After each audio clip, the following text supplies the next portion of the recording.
Hey, what's up everyone? This is the Daily Peanut Story and let's get started. So today's title, My family turned my brother into a monster when we believed my niece's lie, and now he's coming after all of us.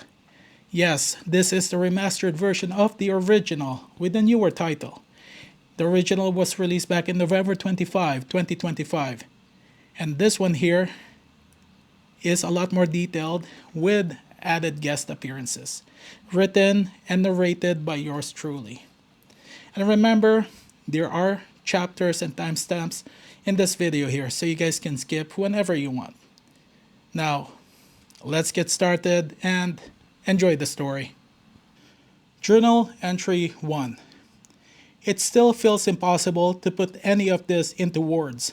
Even now, everything that happened feels less like reality and more like a nightmare I somehow never woke up from. My brother was abandoned by his entire family, including me. We did not simply distance ourselves from him. We erased him from our lives, refused to hear his side, and treated him like a monster because my niece, his own flesh and blood, accused him of assault. The moment she made the accusation, we decided he was guilty. Nobody demanded proof. Nobody questioned the holes in her story or asked whether there might be another explanation. We barely allowed my brother to speak before condemning him. We watched the police place him in handcuffs, left him to sit alone in court, and somehow convince ourselves that we were the ones being victimized. Not once did any of us seriously consider that my niece might have lied. Then, 1 year later, she confessed. She admitted that the entire accusation had been fabricated. Every detail, every claim, every word that sent my brother to prison. He was released, but freedom could not return what had already been taken from him. His career was gone. He had lost his home. His name had been destroyed so completely that even people who heard about the confession still looked at him differently. Meanwhile, the rest of us stood around acting horrified by the damage, as though we had not helped cause every part of it. What disturbed me most was his reaction. When he came out, he did not shout at us. He did not demand explanations or break down crying. He simply looked at us with an emptiness I had never seen before. There was no relief in his face, no visible anger, not even hatred. It looked as though the brother I remembered had died somewhere in that prison, leaving only his body. He eventually agreed to stay at a halfway house while he tried to rebuild some kind of life. That should have been the one place where he could breathe without being surrounded by reminders of what happened. Instead, someone in the family decided that surprising him with a reconciliation gathering would somehow repair everything. Several relatives warned us not to do it. They said cornering a traumatized man with the people who betrayed him was reckless and possibly dangerous. They reminded us that he had spent a year in prison for something he never did, knowing his own family had helped put him there. But those warnings were dismissed. The cousin whose daughter had accused him insisted that gathering everyone together would be the first step toward healing.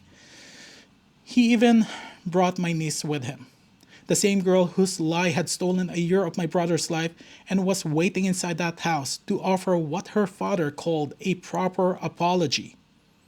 I will never forget what happened when my brother walked through the door. He entered expecting privacy and safety. Instead, he found himself surrounded by the same relatives who had rejected him, testified against him, spread the accusations, and watched him beg for someone to believe him. Then he saw my niece standing among them. For a moment, he froze. The shock on his face was unmistakable. Then something inside him broke open. The emptiness vanished, replaced by a level of rage I had never imagined he was capable of feeling. He went straight for our cousin before anyone had time to explain. He tackled him to the floor and began hitting him while screaming words I could barely understand. The sound coming from my brother did not resemble the voice I remembered. It was raw, desperate, and filled with everything he had apparently kept buried since his arrest. Several people tried to drag him away, but they could not control him. When our cousin fell and covered his head, my brother continued attacking him. Even as he begged for it to stop, my mother screamed until her voice cracked. My father stood frozen, completely motionless. The rest of us stared in horror, finally realizing how badly we had underestimated what prison, humiliation, and betrayal had done to him. Then he looked toward the others. Everyone scattered. Nobody wanted to be the next person he reached. He did not seem to recognize us as relatives anymore. To him, we were only the faces of the people who had destroyed his life. In that room, it felt as though he was fighting every memory that had haunted him for the past year, and all of us had become part of those memories. Someone eventually called 911.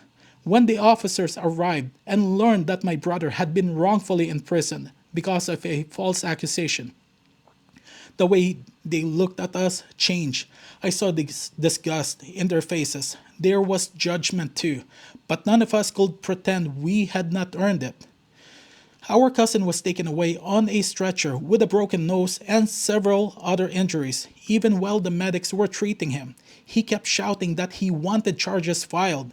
His daughter had destroyed an innocent man's life, yet his only concern was sending my brother back into the same system that had already failed him. The medics repeatedly told him to calm down because he was making his own condition worse. My brother was charged with assault and released on bail the following day. I cannot blame the police for arresting him, and I cannot blame the court for imposing consequences. What happened was violent, but I blame us for creating the situation in the first place. We surrounded a traumatized man with every person connected to his suffering, placed a girl who falsely accused him directly in front of him, and then acted stunned when he exploded. Our family has been falling apart ever since. Some relatives are frightened to even say my brother's name. My niece was sent to another city because people feared what might happen if she stayed nearby. The danger was not only from my brother. Several extended relatives were furious enough to say openly that she would not be safe around them after what she had done. The people who warned us have called us fools, traitors, cowards, and worse. They keep asking what we expected to happen. I have no answer because there is no answer that excuses us. We dragged a man who had been falsely imprisoned into a room filled with the people responsible for his suffering and called it reconciliation. It was never truly about helping him heal. We wanted forgiveness because carrying the guilt had become uncomfortable for us. Now all of us are living with the consequences. Every morning I wake up remembering what we did to him. I do not know whether my brother will ever forgive any member of this family. Honestly, I do not believe he should. That is the end of Journal Entry 1. And here is the question. Was the brother's violent reaction at the forced reconciliation understandable? After everything his family did, or did he cross an unforgivable line? Leave it in the comment section below. I already know my answer. Now, let's move on to Journal Entry 2. For a while, I wanted to believe the disaster at the halfway house had been the worst of it. I told myself that once everyone went home and the injuries were treated, the anger might begin to settle. That was wishful thinking. My brother had not finished dealing with what had been done to him, and the rest of the family had not learned anything. They whispered that he was unraveling, that he had become dangerous, and that no one could predict what he might do next. Almost none of them acknowledged the obvious truth. We helped turn him into this person, then criticized him for not recovering in a way that made us comfortable. Only a few weeks after the failed reconciliation, we learned that our cousin had been attacked inside his own home. This was the same cousin whose daughter had falsely accused my brother, and the same man my brother had nearly beaten unconscious at the halfway house. By the time first responders arrived, he was barely alive. His house has his house had been torn apart. Furniture had been overturned and smashed. The walls were damaged, and broken possessions were scattered across rooms, stained with blood. Years of things he and his wife had bought, collected, and worked for had been destroyed in what appeared to be a single violent rampage. Our cousin looked almost nothing like the man we knew. The swelling was so severe that the first responders reportedly struggled to recognize him. He had fractures throughout his body, several broken bones, and injuries that doctors said would permanently change his appearance. His nose had been crushed nearly flat. Even reconstructive surgery would never fully restore the face he had before. That detail affected the family more than anyone wanted to admit. He had always been treated as the golden one, the handsome, confident relative people admired and compared themselves to. His daughter received the same treatment, growing up as though she could do no wrong. Now he looked like someone who had survived an attempt on his life. His wife has almost disappeared since the attack. She refuses to sleep in their home and only returns when absolutely necessary. She avoids relatives, reporters, and nearly everyone else. As far as I know, she has not spoken publicly about what happened. Fear seems to have taken control of her entire life. Even while drifting in and out of consciousness, our cousin told the police that my brother had attacked him. Most of the family accepted that immediately. Their reasoning was simple. My brother had assaulted him once before, so he must have returned to finish what he started. Hearing them say that made me sick because I understood how easily we had created that conclusion for them. We had already helped present my brother to the world as unstable, violent, and capable of anything. After everything we had said and done, nobody needed much convincing to believe he had attacked our cousin again. The police questioned my brother, but he did not react the way the family expected. He did not become nervous, beg for understanding, or try to convince anyone that he was still a good man. He sat there with the same lifeless expression he had worn since leaving prison and told them, "If you have proof, show it. Otherwise, go arrest the real criminal, my niece." There was no fear in him. There was not even outrage. He seemed to have crossed some internal boundary where accusations no longer shocked him and the consequences no longer frightened him. After being condemned once without evidence, perhaps he expected everyone to do it again. The police could not arrest him because he had an alibi. That alibi did not come from us. His neighbors and friends stepped forward and confirmed that he had been nowhere near our cousin's house. These were people with no blood connection to him and no obligation to involve themselves, yet they spoke for him without hesitation. They accounted for where he had been and made it clear that he could not have committed the attack. People outside our family protected him more fiercely than we ever had. They had watched his life collapse, seen what prison did to him, and understood the damage we refused to acknowledge until it was too late. When he needed someone to stand beside him, they did what his relatives had failed to do. My parents have been deteriorating under the weight of that truth. My mother cries constantly. My father has become withdrawn and barely resembles the man he was before this began. Both of them live with the knowledge that they believed their son had abused his niece, helped send him to prison, and abandoned him while he begged them to listen. Then they expected him to return after a year behind bars and somehow still behave like the son they remembered. I share that shame. I believed my niece too.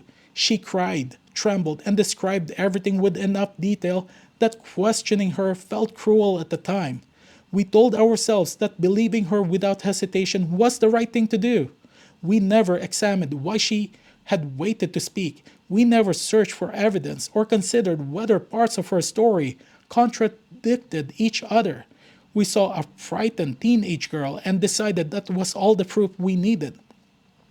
Now she is living in another city under the excuse that she was sent there for her protection.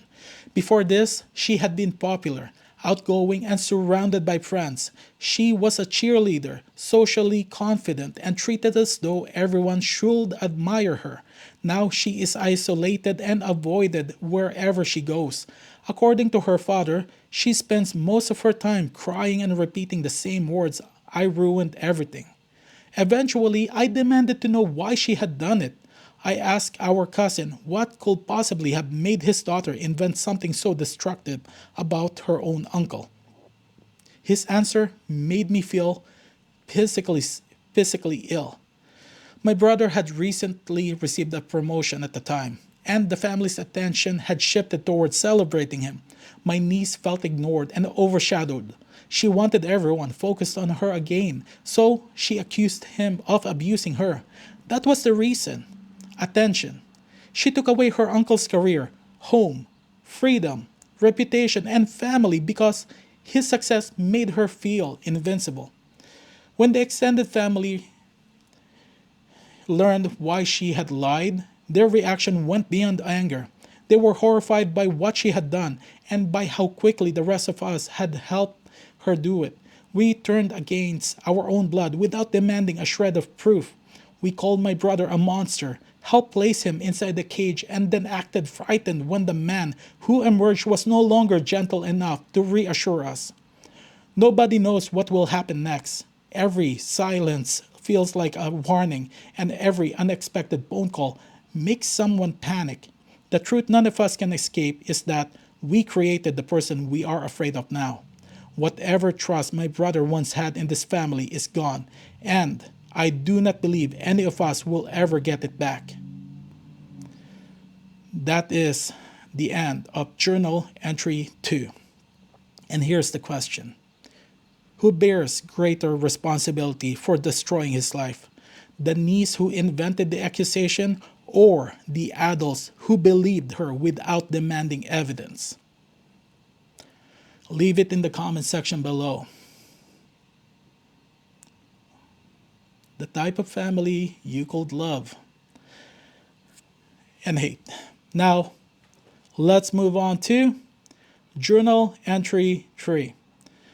My brother's silence frightened the family more than his anger ever had. After our cousin was attacked and the police finished questioning him, he did not confront anyone, send warnings, or try to prove himself to us. He withdrew into his house and stopped speaking to almost everyone, including the neighbors who had defended him. The stillness surrounding him felt less like peace and more like standing beside something dangerous without knowing when it might detonate. Meanwhile, the rest of the family was tearing itself apart. Some blamed my brother, others blamed my niece, and several blamed everyone except themselves. Our cousin's parents were the most aggressive. They called my parents constantly, filling their voicemail with accusations. According to them, we had created a monster, released a criminal into the community, and raised my brother incorrectly.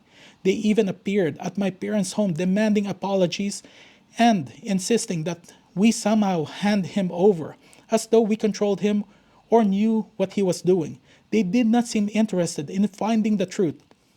They wanted revenge, and they wanted someone outside their household to carry the blame. My niece was also unraveling in the city where she had been sent. Details about her confession had spread online, and other students began sharing what they knew. Her name was being dragged through posts and conversations everywhere. Her father told me she rarely went outside because people stared, whispered, and recognized her. From what I heard, she had already suffered several public breakdowns. She had once been an outgoing cheerleader surrounded by friends. Now she was treated like an outcast. She continued calling her father in tears and repeating, "I ruined everything." She was right, but hearing her admit it did not make anything better. It only reminded everyone that none of this had needed to happen. Some relatives then turned their anger toward my brother's neighbors, because those neighbors had confirmed his alibi. Family members accused them of protecting him, lying to police, and helping conceal what he had supposedly done. The neighbors refused to be intimidated. One of them finally shouted, "We watched his entire life collapse. Where the hell were you, all of you?" No one had an answer. Watching people who barely knew my brother defend him more fiercely than his own relatives ever had made our failure impossible to ignore. Eventually, my parents decided they needed to see him. They claimed they wanted to apologize, though I think guilt had simply become unbearable. They insisted that I accompany them because neither of them felt safe approaching him alone. I repeatedly warned them that arriving uninvited was another terrible idea. But my mother would not listen. She kept saying, "He is still my son," as though repeating those words could erase the year when she had treated him like anything but one. When my brother opened the door, I barely recognized him. His features were familiar, but the expression behind them was not. His eyes looked heavy and distant, as though three strangers had appeared on his property instead of his parents and sister. A tattoo covered part of his arm, something the brother I remembered would never have considered getting. His knuckles were bruised and healing. I stared at those injuries and immediately thought about our cousin. Perhaps my brother had been hitting walls. Perhaps there was another explanation, but standing there looking at him, I became convinced that he had probably been responsible for what happened inside that house. My parents began apologizing before he had even invited us inside. My father's voice trembled. My mother could barely speak through her sobbing. They begged him to listen, begged him to understand that they regretted everything. My brother watched them for several seconds before he started laughing. There was no warmth or relief in it. It was a harsh, contemptuous sound, as though their tears were the most pathetic performance he had ever witnessed. Then the laughter disappeared and his anger erupted. He called them worthless, pathetic, and complete failures as parents. Every insult seemed chosen to cause as much damage as possible. Even I recoiled when he shouted, "You worthless pieces of shit," followed by, "You don't get to apologize. You were never parents to begin with." Then he said something I will never forget. "When you die, I'll make sure to piss on your graves, and if you get cremated, I'll flush your ashes down the toilet and shit on top of you like the trash you are." My father lost all color in his face. My mother dropped to her knees and begged for the son she remembered. She cried that she loved him, that she wanted to repair what they had done, and that she could not bear to lose him again. He looked down at her and began slowly clapping. "Nice acting," he said. "But your son died when you idiots believed. A pretty girl without asking a single question. You buried me yourselves." Then he pointed away from the house. "Get the hell off my property." He slammed the door with enough force to shake the frame, leaving the three of us standing outside with nothing left to say. Several weeks later, legal notices began arriving. My brother had filed a lawsuit, and he had not limited it to our parents. He named every person who had contributed to destroying his life: our cousin, his wife, my niece, the aunt who testified, the uncle who spread the accusation, and every relative who repeated the lie, encouraged his prosecution, or helped ensure that he went to prison. He excluded no one. The compensation he is demanding could financially cripple much of the family for years. People who once avoided responsibility are now being forced to understand that what they did may cost them their homes, savings, and futures. My brother is not merely cutting ties with us, he is destroying every remaining connection and making certain that each person involved faces consequences. It is terrifying to watch, but even now, I cannot honestly say that I blame him. That's the end of Journal Entry 3. And here's the question. After his parents abandoned him and helped send him to prison, did they deserve the opportunity to apologize to their son. What do you guys think? They abandoned him, believed a lie. Well, you know the answer. Now, let's move on to Journal Entry 4. The lawsuit tore through our family like an explosion. My parents were not the only ones named. My brother had included everyone who helped destroy him. Anyone who accepted the accusation without question, repeated it to others, testified against him, supported his prosecution, or contributed to sending him to prison. The family group chats erupted as soon as the legal documents arrived. Some relatives panicked, others cried or lashed out in anger. Several suddenly claimed they had never been deeply involved, while others insisted they had been deceived and therefore should not be held responsible. Everyone was desperate to separate themselves from decisions they had once defended. That panic led to the largest family meeting we had ever held. For once, everyone arrived without their usual confidence or arrogance. There was no casual gossip while people waited for it to begin. The room was filled with frightened relatives who had finally understood that the consequences could follow them for years. The restraint did not last. Almost immediately, people began shouting over one another. Half the room blamed my niece, calling her selfish, reckless, and desperate for attention. They accused her of destroying multiple lives simply because she felt ignored. Her father defended her, yelling that she had been a child and that everyone else was cruel for expecting her to behave perfectly.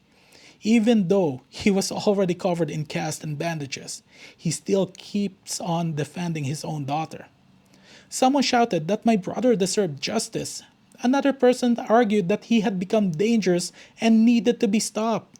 Within minutes, the meeting no longer resembled a family discussion. It felt like a gathering of defeated people trying to decide who should be sacrificed first. The strangest part was how quiet my cousin's parents had become. They had previously been among the loudest people condemning my brother, yet they barely spoke. When relatives finally demanded to know why, they admitted that both of their vehicles had been vandalized. The damage went far beyond scratches. Their tires had been cut open, their windshields shattered, and dead rats had been forced into the exhaust pipes. They immediately accused my brother. According to them, he must have slipped out during the night and attacked their property while everyone was asleep. They had no surveillance footage, witnesses, or physical evidence. All they had was fear. This time, nobody rushed to support them. After what our family had done to my brother, their accusation sounded like another attempt to blame him without proof. His neighbors and friends spoke up again, telling my parents that they were tired of watching the family search for new ways to punish him. They said they were prepared to speak to the police and confirm that he had remained at home throughout the night, leaving only to purchase groceries when we confronted them and some of our relatives. Once again, people with no blood connection to him were willing to protect him, more fiercely than his relatives ever had. They had watched us tear apart the man he used to be, and they refused to let us do it again. The meeting reached its breaking point when my father suddenly grabbed his chest and collapsed. For several seconds, nobody moved. Then, my mother screamed his name and dropped beside him while someone called an ambulance. The arguments stopped instantly. By the time the paramedics arrived, my father was struggling to speak and appeared barely aware of what was happening around him. They said the chest pain could be related to severe stress and possible cardiac arrest. As they prepared to take him away, he grabbed one of the paramedics by the uniform and whispered, "My son. I ruined my son." Those were the last clear words I heard before the ambulance doors closed. At the hospitals, doctors confirmed that the guilt, constant fighting, and pressure surrounding the lawsuit had pushed his health dangerously far. My mother repeatedly tried to contact my brother, but he ignored every call and message. His neighbors eventually told him what had happened. He still did not come. He did not visit the hospital. ask about our father's condition, or send a message through anyone else. His refusal to respond hurt my parents more than any insult he had thrown at them. To him, our father's collapse apparently changed nothing. The worst confrontation happened shortly after that.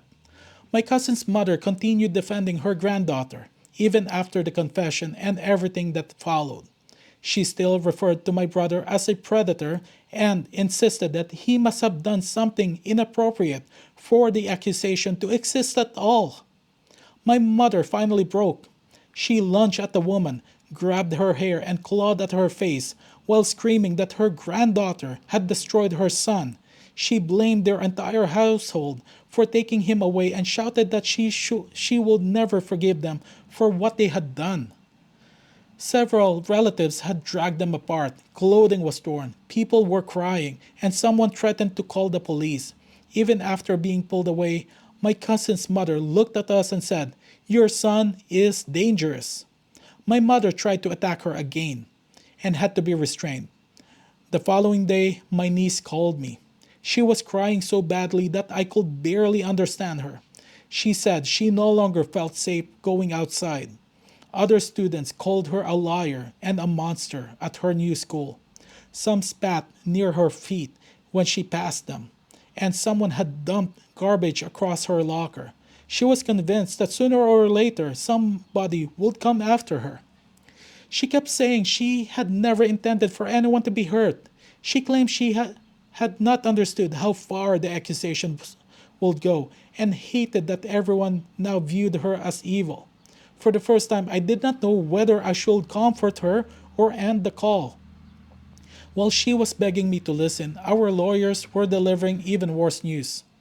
Every relative named in the lawsuit could be held financially responsible for my brother's wrongful incarceration, emotional trauma, lost income, damaged reputation, defamation, and the psychological treatment he might require for the rest of his life. The amount he was seeking was staggering. Some relatives began discussing the possibility of selling their homes. Others begged their attorneys to find some way to reduce what they might owe. A few talked about leaving the city altogether as though distance could free them from the case.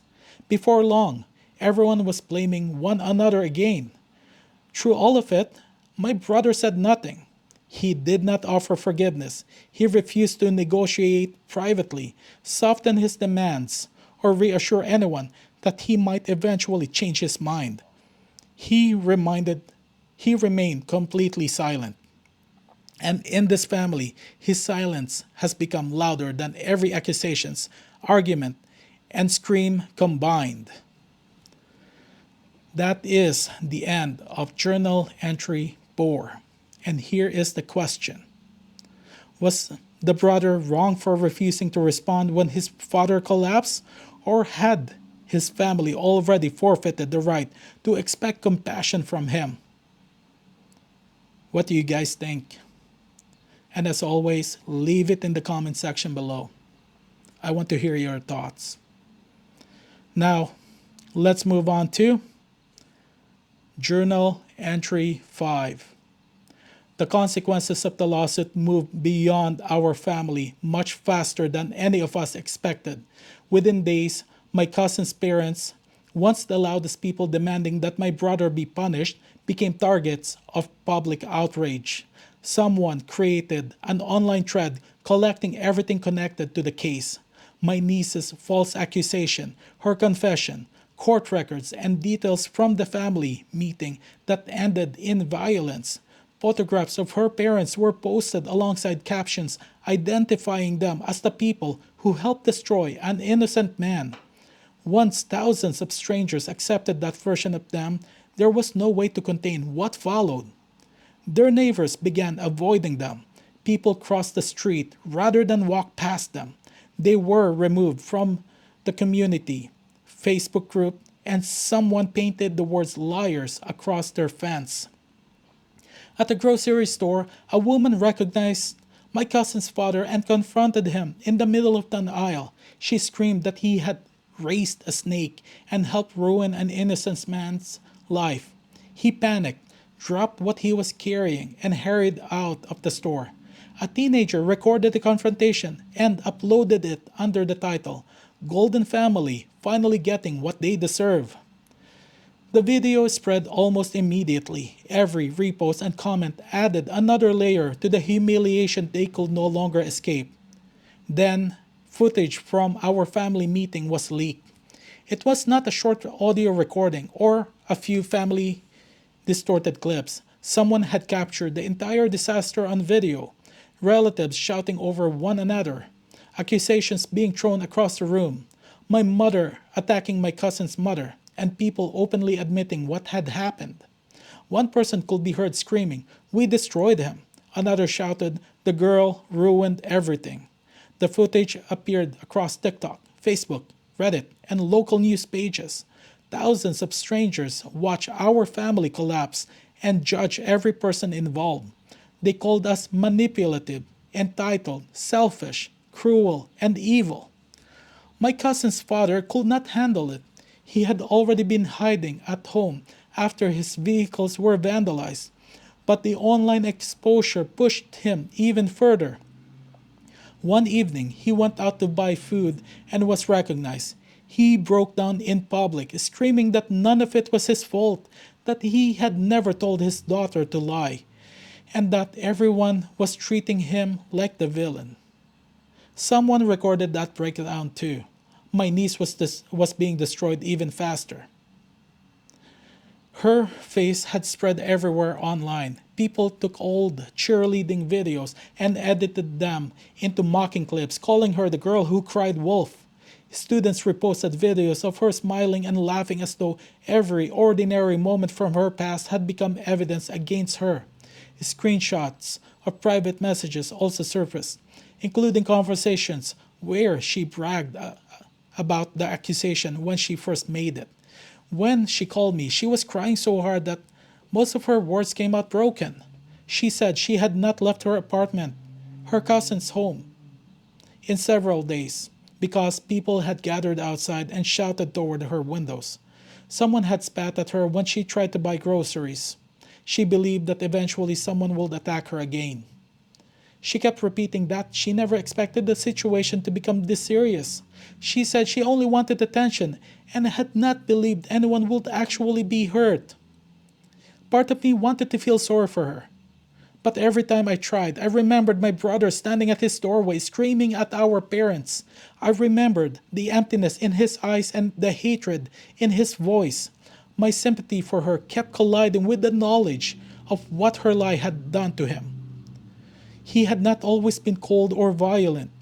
Before this, my brother was one of the kindest people I knew. He helped others without waiting to be asked or expecting anything in return. One winter, I watched him guide an elderly woman across an icy street because she was terrified of falling. Another time, he gave his lunch to a homeless man and simply said, "I can eat later." He might not. His coworkers respected him. They described him as dependable, hardworking, and the kind of person who made difficult days easier just by being there. None of that protected him once the accusation became public. His employer fired him before any proper investigation was completed. His girlfriend of 3 years ended their relationship immediately and told him she did not want to be associated with the criminal. Some friends tried to defend him, but the allegation followed him everywhere. People avoided him, whispered about him, and treated his name like something contaminated. He spent months asking anyone to listen. Almost nobody did, except for his friends. Then the court transcripts were released online. Strangers began reading every testimony, including mine. Seeing my own words in those documents made me feel sick. I had told the court that I could not imagine my brother harming his niece, but then added that he must have changed. I cried while helping convince everyone that a man who had shown me nothing but kindness had secretly become a predator. I had helped bury him. Then the video that destroyed whatever sympathy remained for my niece was released. She had recorded herself laughing with friends while explaining what she had done. She said she wanted attention. She also admitted that part of the accusation had been intended to frighten a boy who rejected her. She claimed she thought the story will teach him a lesson and that she never expected the adults around her to take it so seriously. She smiled while saying it. At moments, she looked proud. That recording proved she had not confessed because guilt finally overwhelmed her. The truth came out because someone in her friend group leaked the video.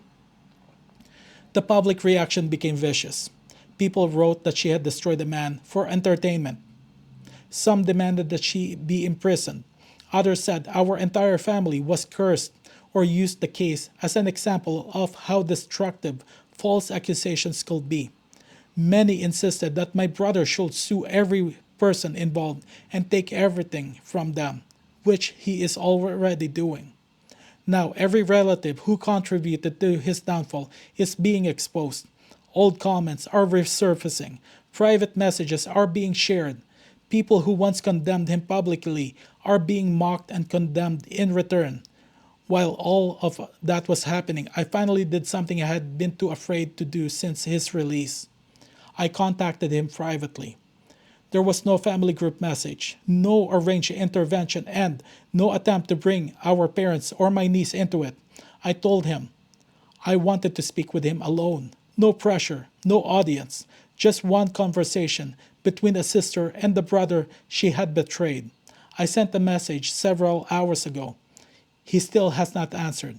Now I am sitting here and with my phone in my hand, waiting to find out whether he believes I am even worth responding to. That is the end of Journal Entry 5. Here's a question. Did the online exposure give the family the accountability they deserve, or did the public harassment go too far? She used the same tactic on her own uncle. That is very disturbing. Leave it in the comment section below. Journal Entry 6. The pressure surrounding our family continued to build. Almost every day, another relative was exposed, confronted, or publicly humiliated. People who had once defended my niece were now turning against her own parents, calling them selfish, reckless, and incapable of controlling their own daughter. Some of those same relatives had stood proudly beside them during the trial. Now they avoided them entirely, desperate to protect themselves from the consequences. My cousin's mother eventually broke down in public as well. Someone recognized her inside a pharmacy and accused her of raising a liar who had destroyed an innocent man's life. She tried to defend herself, insisting that people were twisting what had happened. But she was already trembling and crying. Her voice failed before she could finish. Someone recorded the confrontation and posted it online as well. The video spread quickly and the comments offered her no sympathy. People called her delusional, dangerous, and one of the main reasons my brother had been wrongfully imprisoned. She stayed inside her house for several days after that, too afraid or ashamed to show her face. Her husband was not coping any better. He arrived at my parents' house without warning and began pounding on the door. He shouted that they had to fix everything before his family lost their home. My mother initially believed he had come looking for a fight while my father tried to calm him down. Instead, our cousin's father collapsed into panic. He screamed that his daughter was receiving death threats online. Strangers were contacting their workplaces, and reporters had begun appearing near their street. He accused us of leaking information, even though none of us had released anything. Then his anger turned into begging. He pleaded with my father to make your son stop, as though my brother still listened to any member of this family. My father became overwhelmed and collapsed from the stress, but even that did not immediately convince the man to leave. He remained there shouting and pleading, unable to accept that nobody had control over what was happening anymore. Soon afterward, my niece disappeared for nearly an entire day. She had not been abducted. She had simply run away without telling anyone. Her parents panicked and contacted relatives, neighbors, and the police. She returned late that night, pale and shaking. She said she had spent hours hiding inside a public bathroom at the park because she could no longer stand people staring at her or spitting near her whenever she went outside when people recognized her. She had not eaten and had not spoken to no one all day. She cried until she could barely breathe and said she wished she had never made the accusation. Nobody knew how to comfort her anymore. By then, she had become the center of a disaster so large that even the relatives who once protected her had nothing left to offer. Everyone was exhausted, frightened, and consumed by consequences that continued spreading far beyond her original lie. While our family was collapsing, my brother's neighbors kept standing beside him. They organized a community petition calling for a formal investigation into my niece's false accusation and demanding reforms to better protect people from wrongful allegations. Residents began sharing stories about the kind of man my brother had been before everything happened.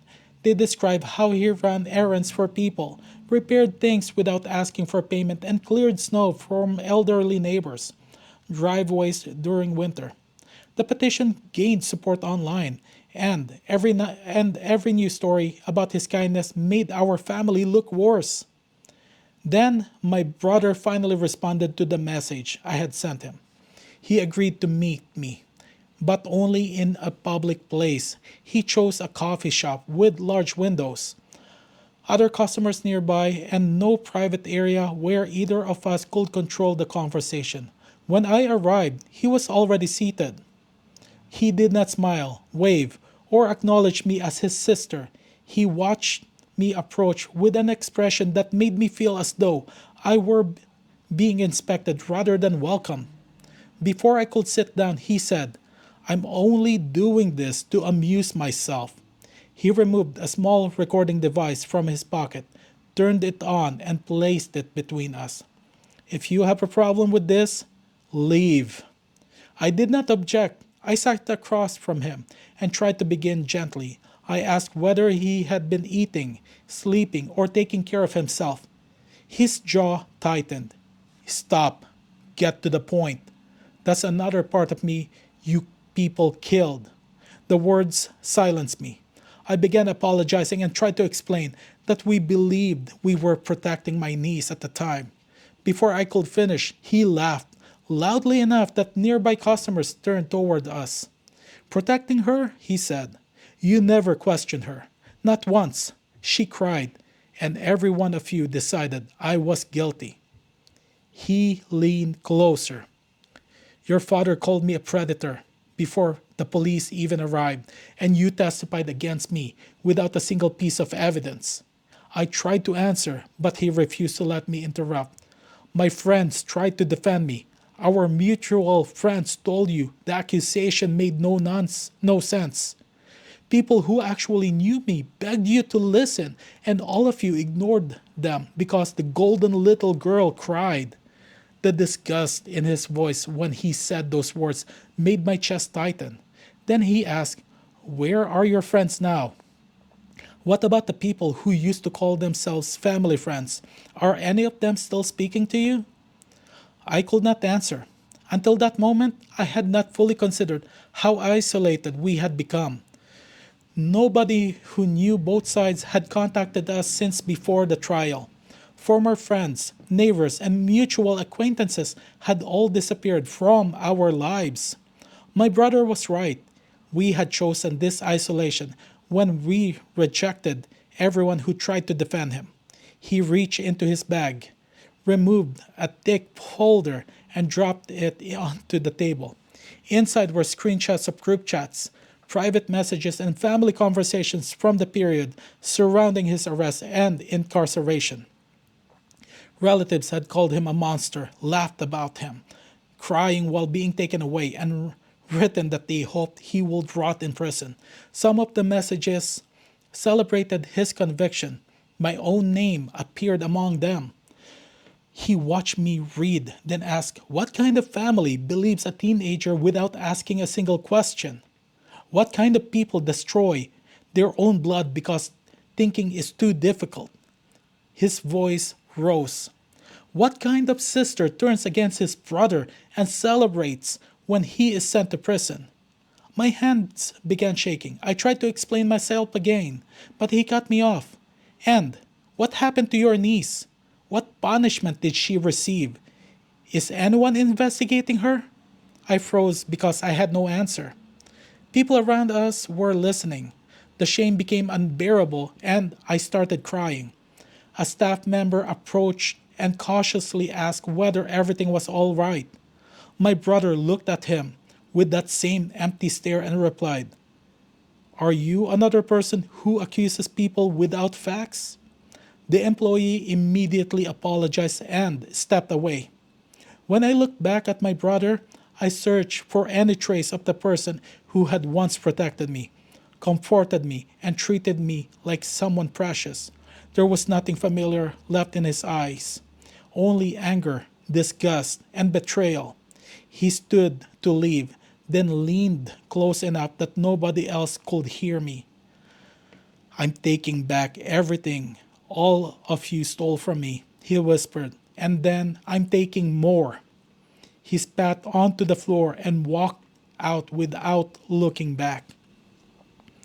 That is the end of Journal Entry 6. And here's the question. At this stage, was the brother pursuing justice, revenge, or had the two become impossible to separate? What do you guys think? He has been betrayed by the people he loved the most. Leave it in the comment section. I want to hear your thoughts. Now, let's move on to Journal Entry 7. A week passed and the situation somehow became even more destructive. I had assumed the public outrage had already reached its limit, but the internet found new ways to prove me wrong. The recording from the coffee shop no longer appeared only on a few pages. It was everywhere. Someone recorded us, or one of his friends. Strangers analyzed the conversation, second by second, reposted clips, and labeled me as the sister who helped destroy an innocent man.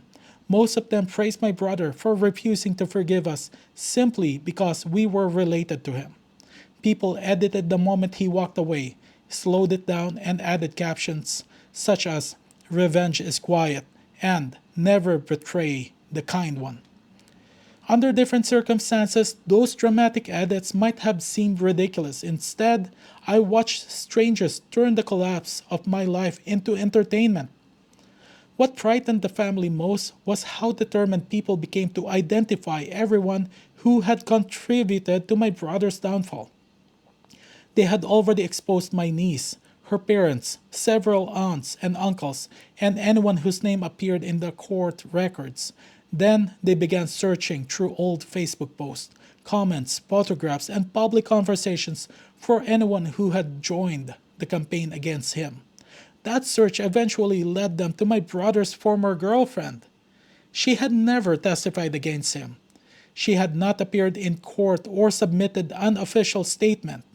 Her involvement had happened entirely online. When the accusation first surfaced, she made several posts claiming that she had begun feeling unsafe near the end of their relationship.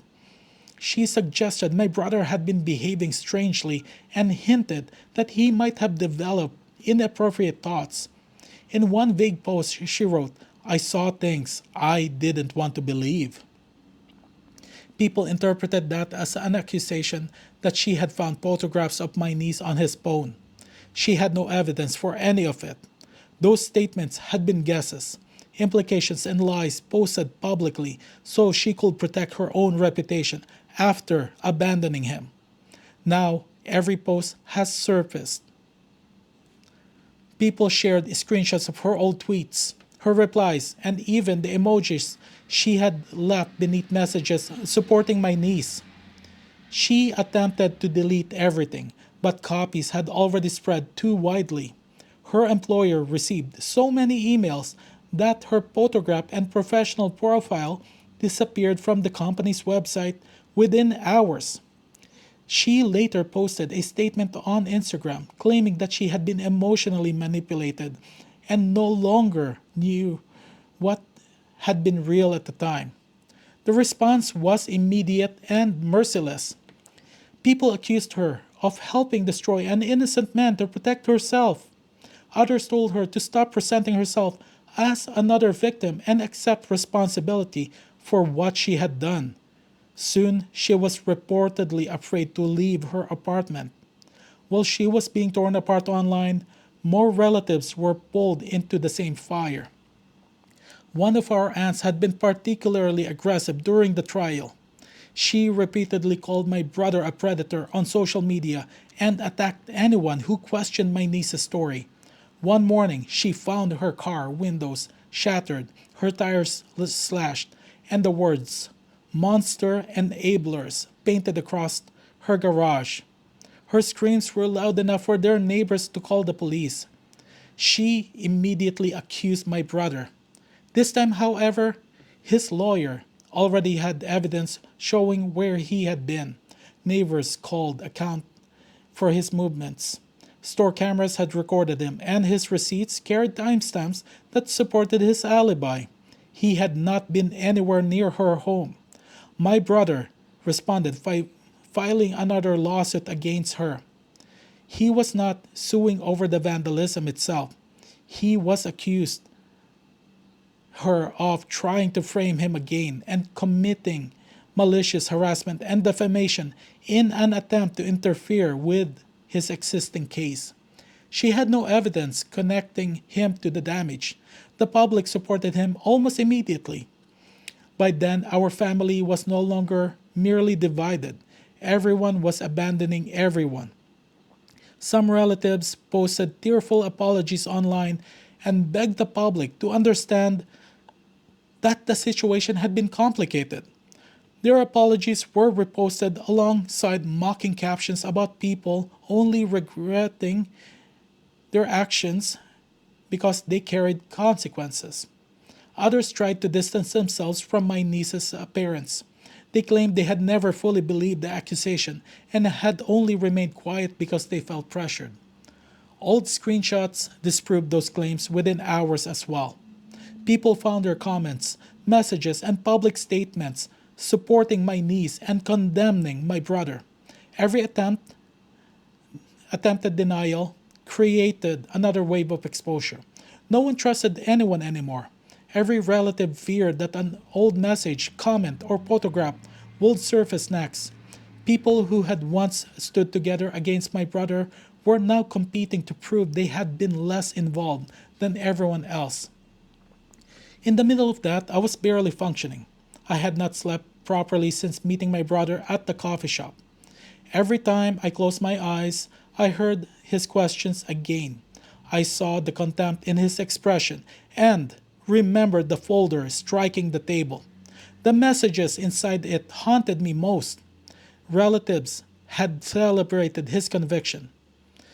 They mocked his tears, called him a monster, and hoped he would suffer in prison.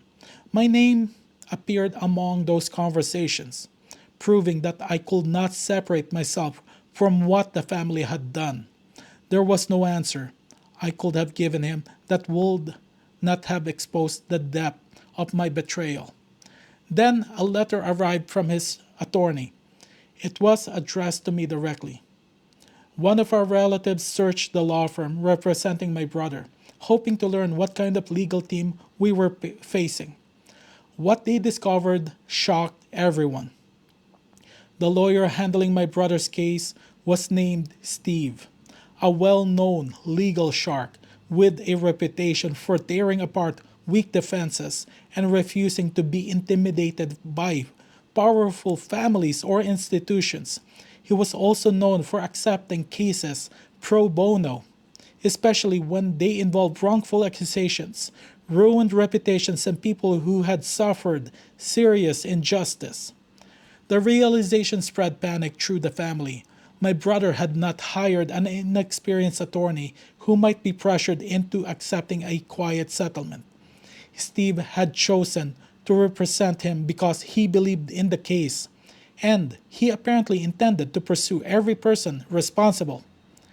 The notice ordered me to preserve and surrender every message thread, family group chat, and private conversation connected to my brother's accusation. I would have to provide all texts from that period, participate in a formal deposition, and prepare for the possibility of additional claims being filed against me. My hands shook so badly that the paper kept slipping between my fingers. My mother broke down when she read it. My father seemed to age in front of me, his face sinking as he realized that his own daughter was now being pulled deeper into the legal case. I locked myself inside my room and cried until breathing became painful. We had taken my brother's freedom, reputation, career, relationships, and sense of safety. Now he was dismantling our lives piece by piece through the courts, through the evidence we left behind, and through truths none of us could hide anymore. The part that hurts most is knowing that I cannot call him cruel for doing it. Deep down, I know he has every right to make us answer for what we did to him. That is the end of journal entry 7. Here's a question. At this stage, was the brother pursuing justice, revenge, or had the two become impossible to separate? And also, another question that I completely missed for journal entry 6. After hearing everything the sister admitted during the coffee shop meeting, would you ever have been able to forgive her? What do you guys think? Give me your thoughts for both questions in the comment section below. Now, let's move on to journal entry 8. Another week passed, and the damage continued spreading. By then, it seemed impossible for the situation to become worse. Yet every new development proved otherwise. My niece was eventually brought back to her parents' home. It was not because anyone believed she would be safer there. The cousin who allowed her to stay with him could no longer endure the harassment directed at his own household. His family had never participated in what happened to my brother, but that distinction meant nothing online. Strangers identified him as another member of the family that had destroyed an innocent man. His wife began receiving hateful messages. People contacted them at work, and their children were mocked at school because they had sheltered my niece. Eventually, he packed her belongings, drove her back to her parents, and told them, "I have my own children to protect." Then he left. He looked exhausted, furious, and finished with the entire family. At the same time, I was barely keeping my job. My concentration had disappeared. My performance was deteriorating, and I made mistakes that I never would have made before. Whenever coworkers slapped nearby, I assumed they were talking about me.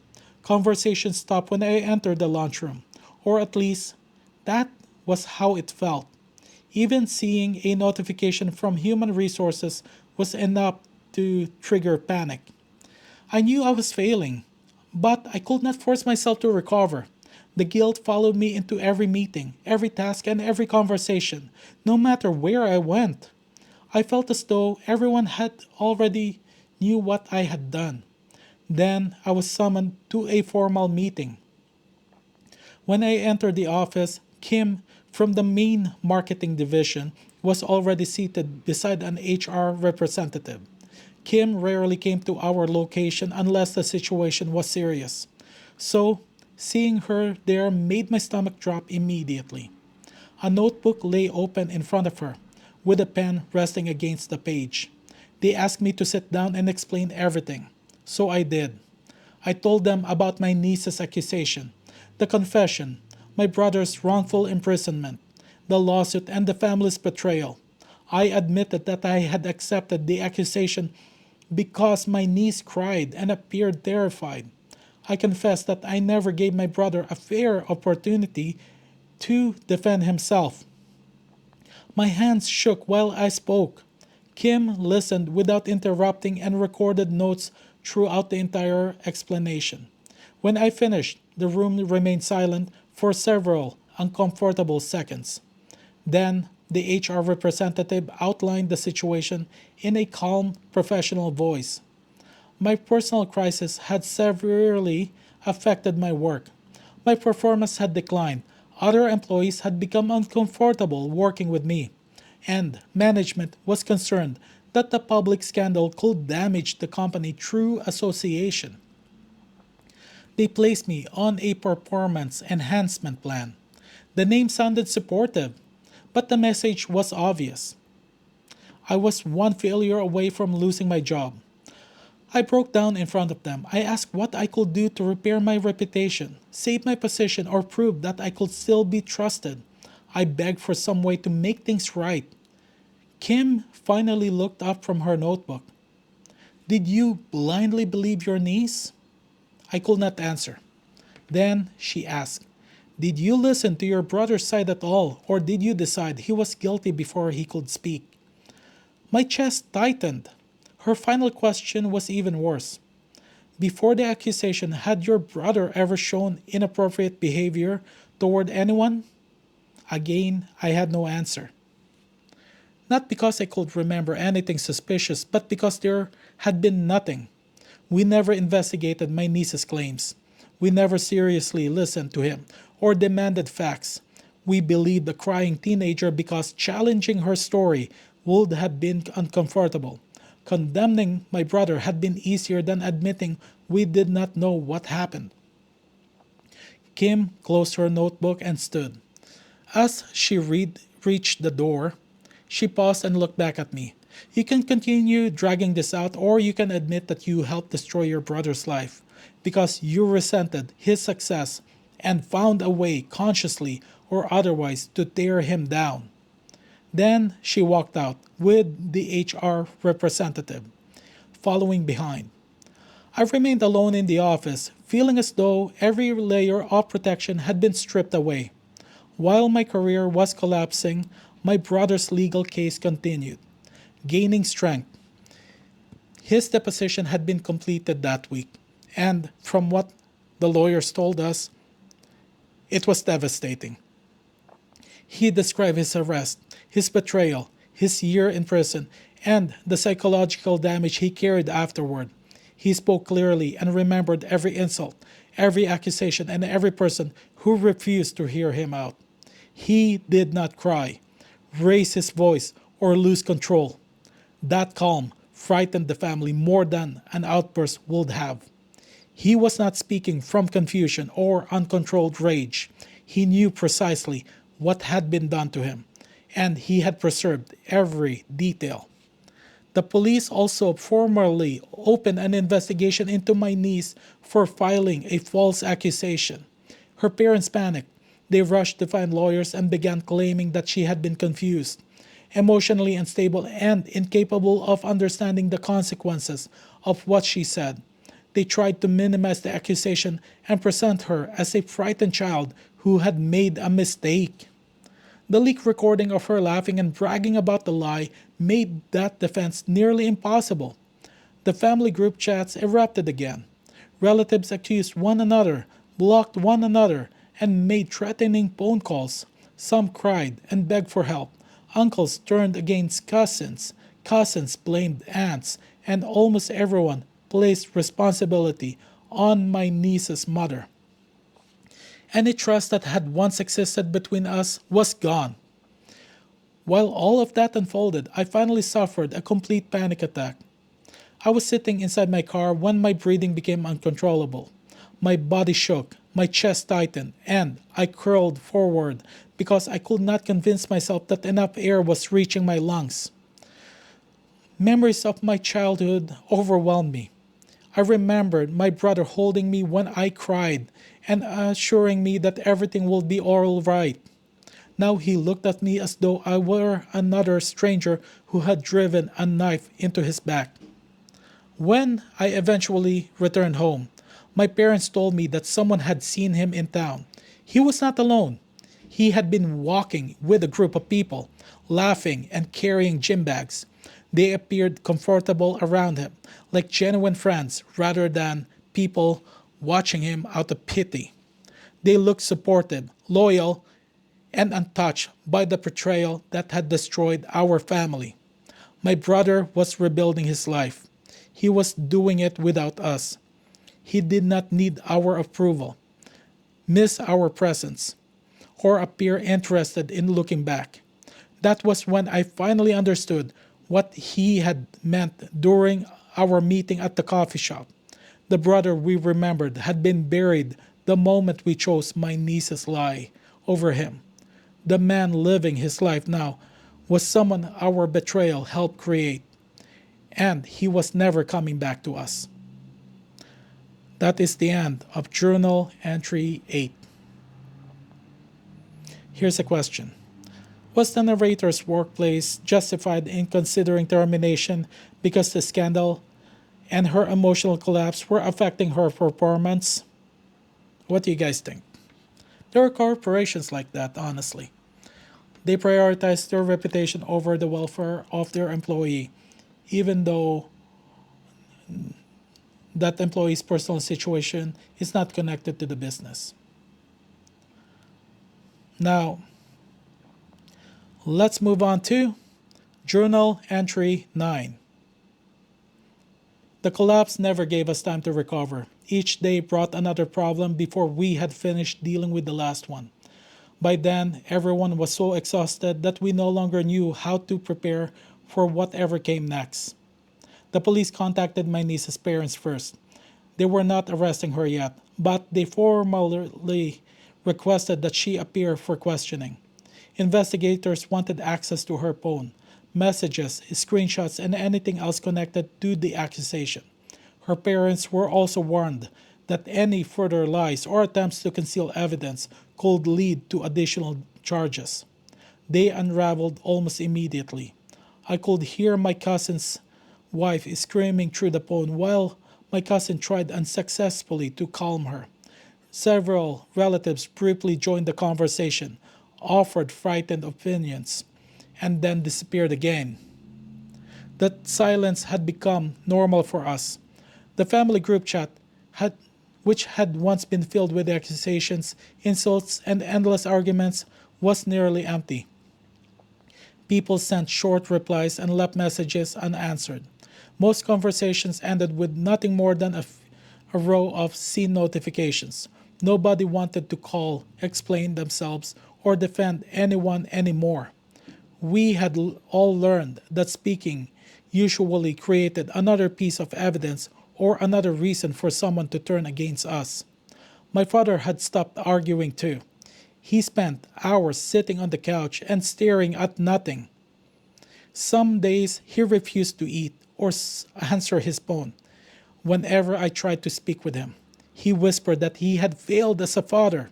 He repeatedly suggested that we leave the city and start again somewhere nobody recognized our name. Watching him disappear into his guilt frightened me more than the lawsuit did. Then one of our prominent relatives turned against us publicly.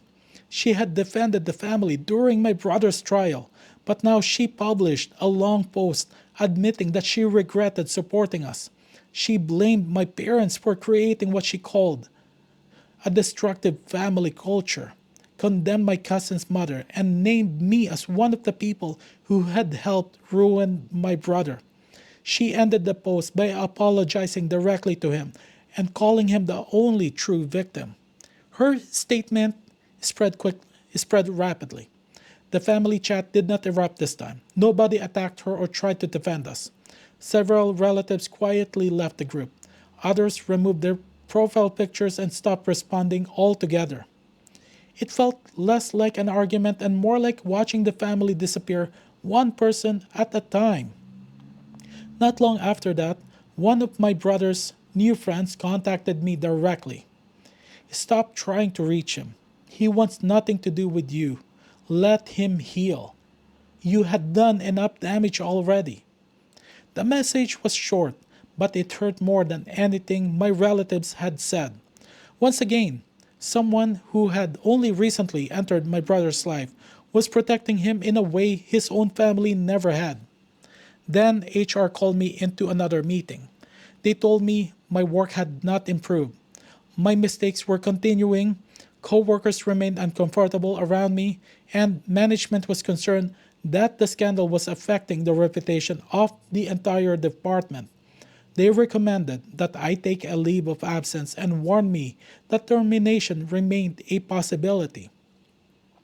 They described me as unstable and disruptive. I sat there feeling as though everything beneath me had disappeared. When I returned home, my mother finally turned her anger toward me. She screamed that I had influenced her to believe my niece.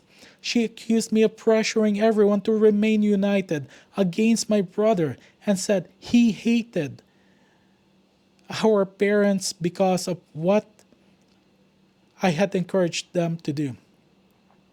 She regretted the words almost as soon as they left her mouth, but that did not erase them. I went to my room shaking so badly that I struggled to close the door behind me. Then another legal notice arrived shortly afterward. The letter came directly from Steve's law firm. It contained deposition dates, instructions for preserving evidence, and warnings about our possible financial liability. There was no anger in the language. It was formal, precise, and completely emotionless. That made it feel even more frightening. A few relatives then decided they could intimidate Steve directly. They talked as though his reputation had been exaggerated and convinced themselves that confronting him at his office would force him to back down. I joined several others in warning them not to go, but they ignored us. When they returned, they looked nothing like the confident men who had left. Several had bruises across their faces and arms, and none of them would explain what had happened. One of them had even soiled himself. Whenever anyone asked what Steve had done or what they had encountered inside that law firm, they refused to speak and demanded that we never mention it again. I broke down in front of my parents and admitted that I no longer knew what to do. They attempted to comfort me, but neither of them had anything left to give. All three of us were drowning in consequences we had created for ourselves. Late that night, my niece came to my parents' house and entered my room. She looked as though several years had passed since I last saw her. She had lost weight, her face was pale, and her eyes were swollen. She showed that she had been crying for hours. She stood near the door and whispered, "I'm sorry." I did not embrace her or tell her everything will be all right. Instead, I asked her, "Why are you apologizing to me? Your uncle is the person who deserves to hear that." She collapsed onto the floor. Between sobs, she told me that her father was still recovering from the injuries that had permanently changed his face. Her mother had begun drinking heavily, and their home had become almost unlivable. Even her bedroom had been torn apart. She said she had looked around at what remained of her life and finally understood how completely everything had been destroyed. The police had also warned her that she might be charged as an adult as well. She repeated that she never intended for the accusations to spread this far. She was terrified of the investigation, the public, and her own family. She said she did not know how to repair any of it. For the first time, I could not look at her without feeling physically sick. The following day brought another reminder that my brother was no longer part of our collapse. Someone we knew saw him outside his home with a moving crew. He was not packing alone. Several of his new friends were there, the people who had supported him after his release and helped him begin rebuilding. They carried boxes, loaded furniture, and spoke to him as though he belonged among them. His old friends were there too. I also found out that they ensured that he never lost his home. Someone actually stayed there and took care of everything, hoping that the truth might finally be revealed, and it did. There were the same people who had defended him when the accusation first surfaced. They had begged us to examine the evidence and listen to his side. We dismissed them as obstacles because believing them would have forced us to question my niece. Former family friends also came to help. Some of them had once spent holidays in our home. They had warned us that the accusation did not make sense, and we shut them out along with everyone else who defended him. Now all of them stood around my brother. They carried his belongings, spoke with him, and laughed quietly while helping him prepare for his new life. Together they formed the support system we should have been from the very beginning.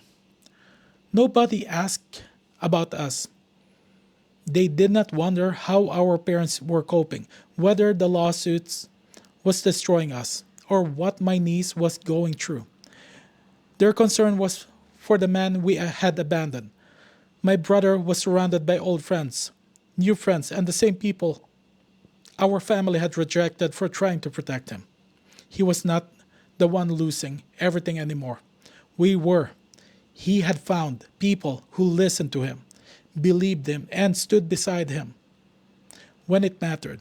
While our family continued collapsing, he was leaving with the only people who had proven they deserved a place in his life. He was not merely moving to another home, he was leaving us behind. That is the end of Journal Entry 9. And here is the question.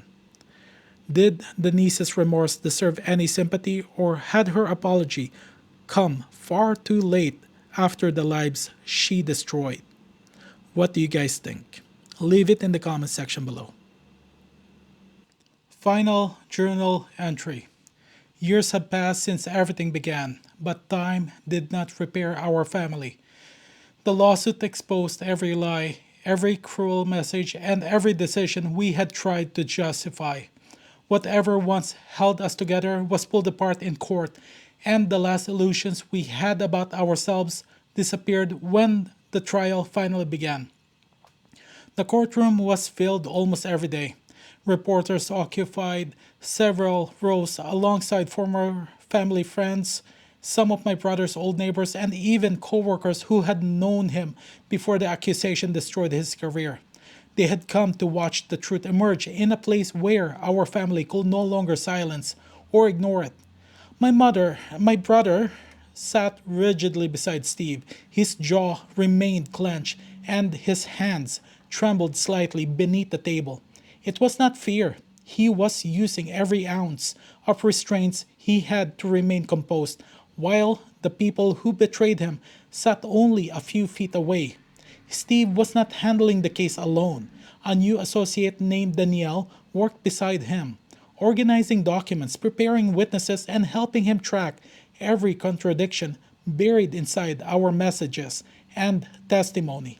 She did not speak as aggressively as Steve, but she watched everything and seemed to miss nothing.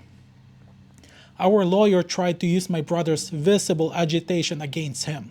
He pointed to the tension in his body and argued that it proved he was still dangerous. That was a mistake. My brother did not react the way our lawyer wanted.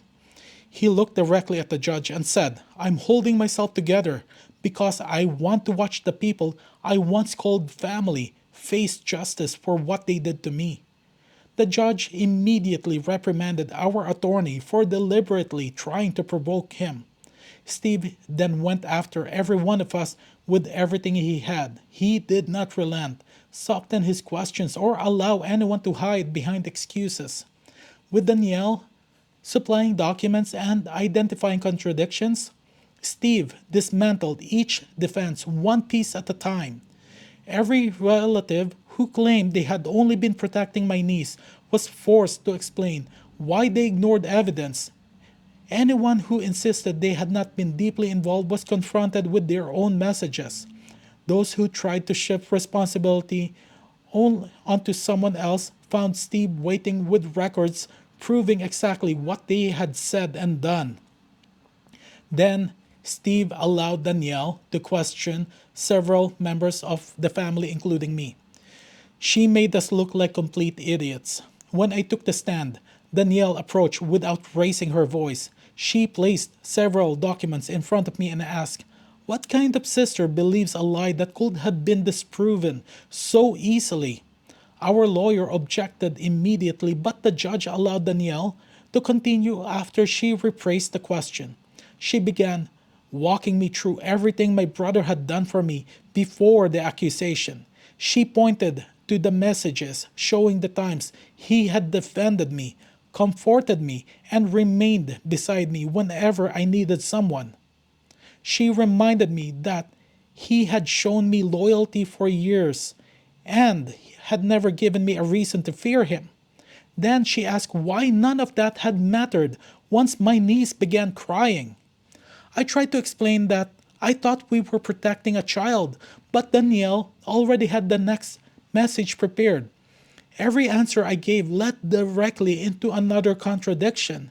Whenever I tried to present myself as confused or frightened, she showed the court something proving that I had ignored people who begged me to listen to my brother. By the time she finished, I no longer felt like a witness. I felt exposed. Danielle questioned my parents next. She was unexpectedly gentle with my father, and somehow that made everything worse. She did not accuse him of being cruel or call him a failure. She calmly asked him to describe the kind of son my brother had been before the accusation.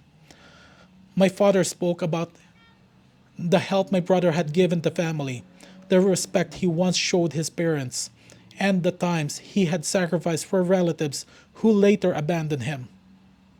Danielle listened patiently before asking, then why was a single accusation enough to erase everything you knew about your own son?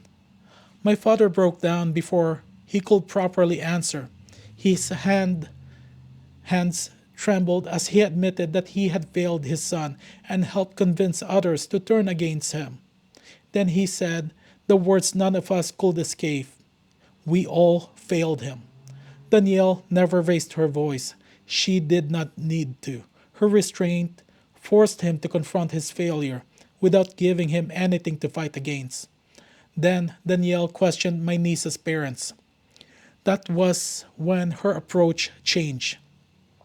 She allowed them to become defensive before revealing another message or contradiction. My niece's mother repeatedly tried to blame confusion, fear, and family pressure. Danielle answered each excuse with evidence showing how aggressively she had supported the accusation and attacked anyone who questioned it. My niece's father became increasingly furious. Danielle asked him why he continued defending his daughter after learning that she had lied for attention. He accused her of twisting his words. She calmly read one of his own messages aloud and asked which part had been twisted. He rose from his seat and lunged toward her as though he intended to grab her. Court officers moved immediately, restraining him before he could reach her. Our lawyer jumped to his feet and objected loudly, while Danielle remained where she was, watching my cousin without flinching. Then she turned toward our lawyer. Tell me, she said, who is more dangerous in this courtroom? The judge immediately reprimanded her. Counsel, that was improper. You will address the witness, not opposing counsel. Danielle lowered her head slightly. My apologies, Your Honor. Then she turned back toward my cousin's father after he calmed down and continued as though nothing had happened. Our lawyer objected several more times, accusing Danielle of provoking the witnesses and presenting questions designed to humiliate them. Sometimes the judge instructed her to rephrase. Other times the objections were overruled because every question was supported by evidence. Danielle also always adjusted without losing control of the examination. The contradiction had already become impossible to ignore. Our lawyer had tried to agitate my brother and present him as a dangerous man again. Yet my brother had remained seated, answered the court directly, and controlled himself despite being surrounded by the people who had destroyed his life. My cousin, meanwhile, had nearly attacked Danielle because she read his own words back to him. The tactic meant to prove my brother was dangerous had instead shown everyone that he was the one most patient person among us. My cousin was the one who could not control himself inside the courtroom, and our lawyer's argument only made the difference more obvious. Through all of it, Steve had remained seated beside my brother with a quiet smile on his face. That was when I understood what was happening. They were playing with us. Steve had already given Danielle everything she needed, every message, contradiction, excuse, and emotional weaknesses had been mapped out before we entered the courtroom. She knew which relatives will panic, which will become angry, and which questions will make them expose themselves. Our lawyer could object, complain, and attempt to interrupt, but none of it changed the evidence. We had already lost, but Steve was not finished. After Danielle completed her questioning of our family, Steve called several of the police officers and detectives involved in my brother's original case to testify. The atmosphere inside the courtroom changed almost immediately. Until then, the officers had been treated as people who had simply responded to a serious accusation. Steve forced everyone to examine what they had actually done after arriving. He began with the detective who had overseen most of the investigation. Before arresting my client, did you verify the timeline provided by the accuser?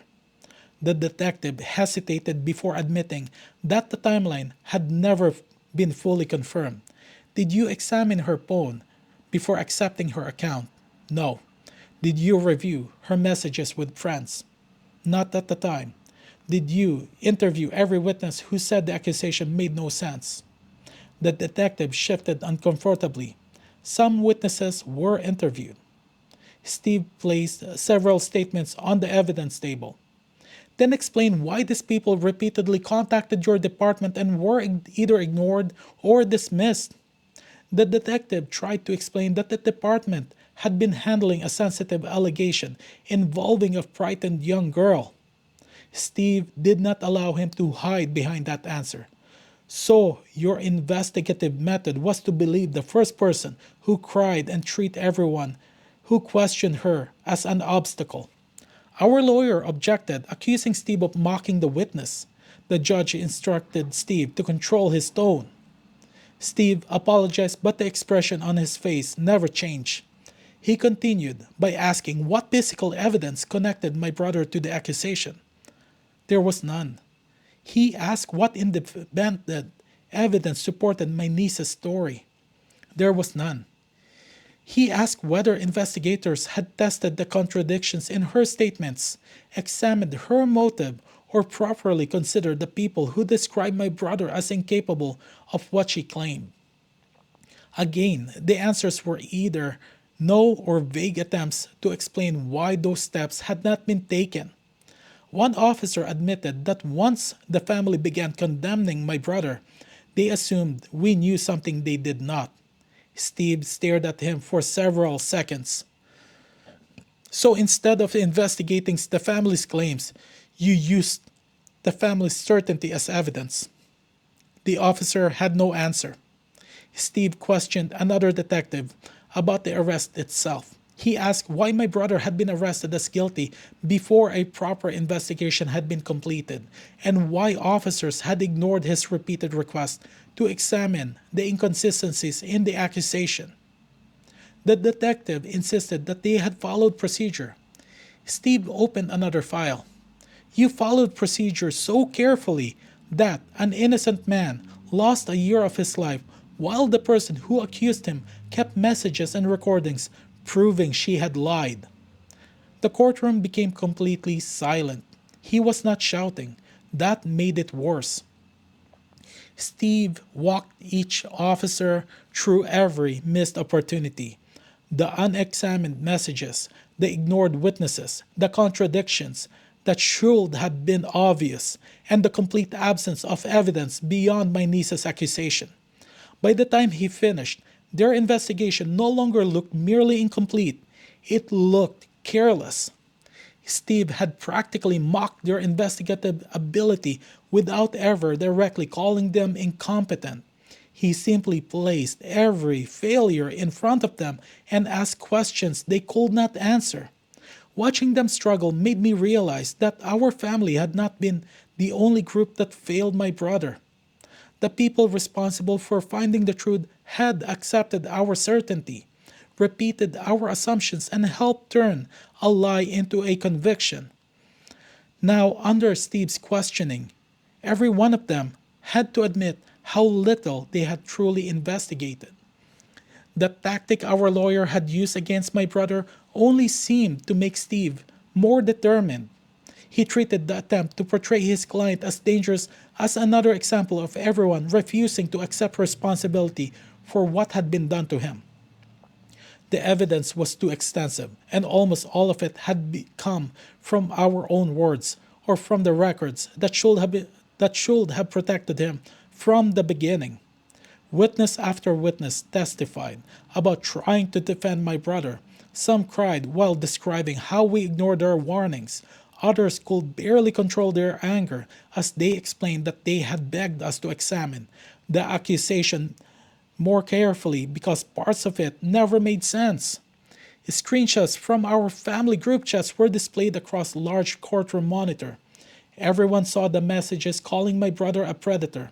They saw relatives mocking him for crying while he was arrested, celebrating when he was convicted, and congratulating one another for having supposedly recognized what kind of man he was.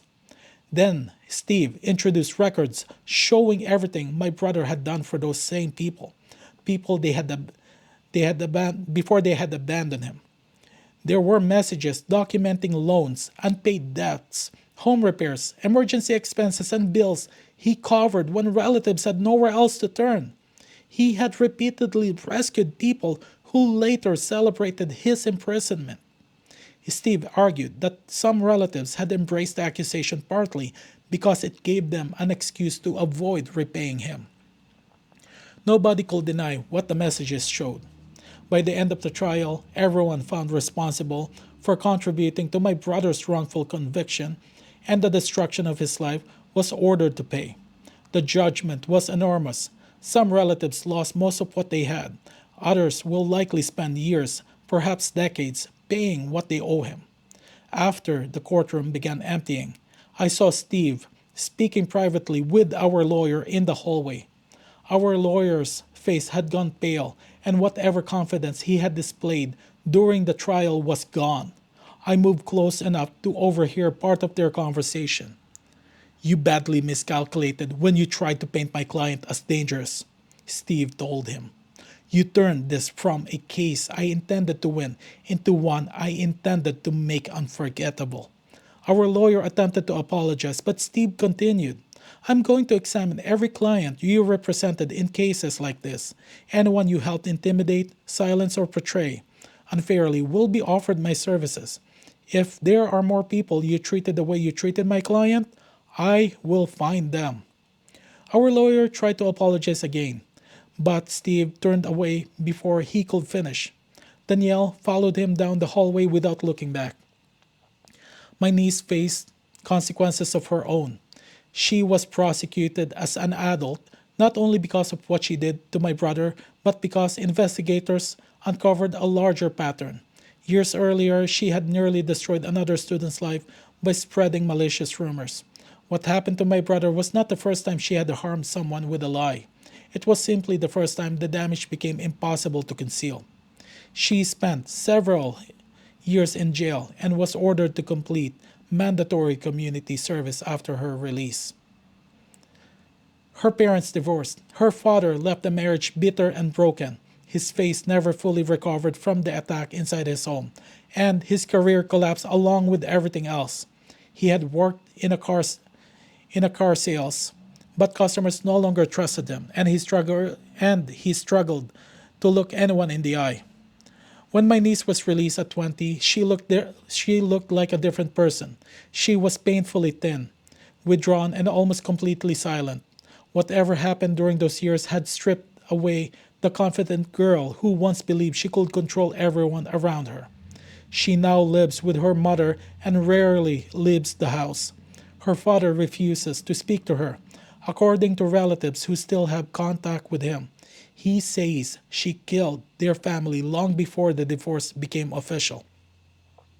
My punishment looked different. At one point, the guilt and pressure became too much, and I admitted myself for treatment. I could no longer sleep properly, function at work, or escape the memory of what I had done. Treatment helped me survive, but it did not erase anything. My mother visits whenever she can, though most of her time is spent caring for my father. He suffered a stroke and is now confined to a bed.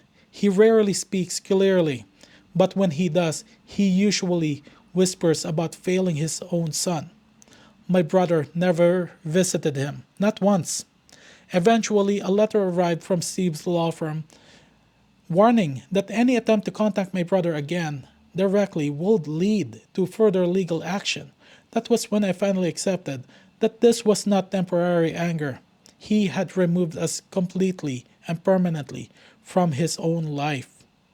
The public eventually found other stories to follow, but reminders of what happened remain everywhere. My brother's former employer issued a formal public apology. The company admitted that it had dismissed him without cause and contributed to the stigma that destroyed his reputation. It later funded an initiative supporting victims of wrongful accusations, apparently after my brother requested it privately as part of the resolution. He rebuilt his life in another city. He has stable work now and earns good money.